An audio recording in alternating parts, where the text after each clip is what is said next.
Public figure বলে খুব সহজে টার্গেট করা যায়, মনে রাখতে হবে দিনের শেষে সবাই মানুষ, বললেন তিতিক্ষা।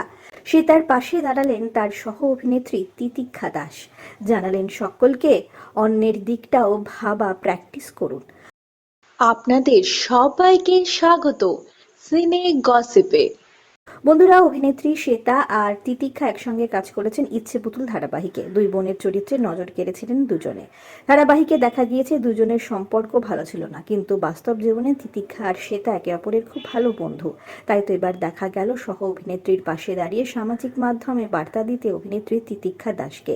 শ্বেতার সঙ্গে একটি ছবি শেয়ার করেছেন তিতিক্ষা আর লিখেছেন, শ্বেতা আমার ভীষণ ভালো বন্ধু, আজ পর্যন্ত কাজ করা সব থেকে পছন্দের সহকর্মী। ওকে অন্ধভাবে বিশ্বাস করা যায়। অনেক সময় অনেক বিপদে ওর কাছ থেকে সাহায্য পেয়েছি আমি। ওর মতো ট্যালেন্টেড মানুষ খুব কম হয়। তিতিক্ষা আরও লেখেন, যে ঘটনাটি ঘটে গেছে সেটা অবশ্যই দুঃখজনক, কিন্তু রাহুলদার মৃত্যুতে ওর দোষ আছে বলে কি আপনাদের সত্যিই মনে হয়? একটা মেয়েকে যা নয় তাই বলা হচ্ছে, ওর পুরনো ভিডিও আপলোড করা হচ্ছে।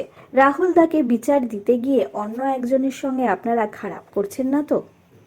নেট পাড়ার বাসিন্দাদের উদ্দেশ্যে তিতিক্ষার বার্তা, আপনাদের সকলকে একটাই অনুরোধ করব যে একটু ওর দিকটাও ভাবা প্র্যাকটিস করুন। হয়তো পাবলিক ফিগার বলে খুব সহজে টার্গেট করে দেওয়া যায়, কিন্তু দিনের শেষে সবাই মানুষ। এই সময়টা করবেন না। ও এমনিতেই অনেক খারাপ সময়ের মধ্যে দিয়ে যাচ্ছে। ভালো থাকুন আর সকলকে ভালো থাকতে দিন। আমরা হলাম সিনে গসিপ। জুড়ে থাকুন আমাদের সঙ্গে, সাবস্ক্রাইব করুন আমাদের এই ইউটিউব চ্যানেলটি।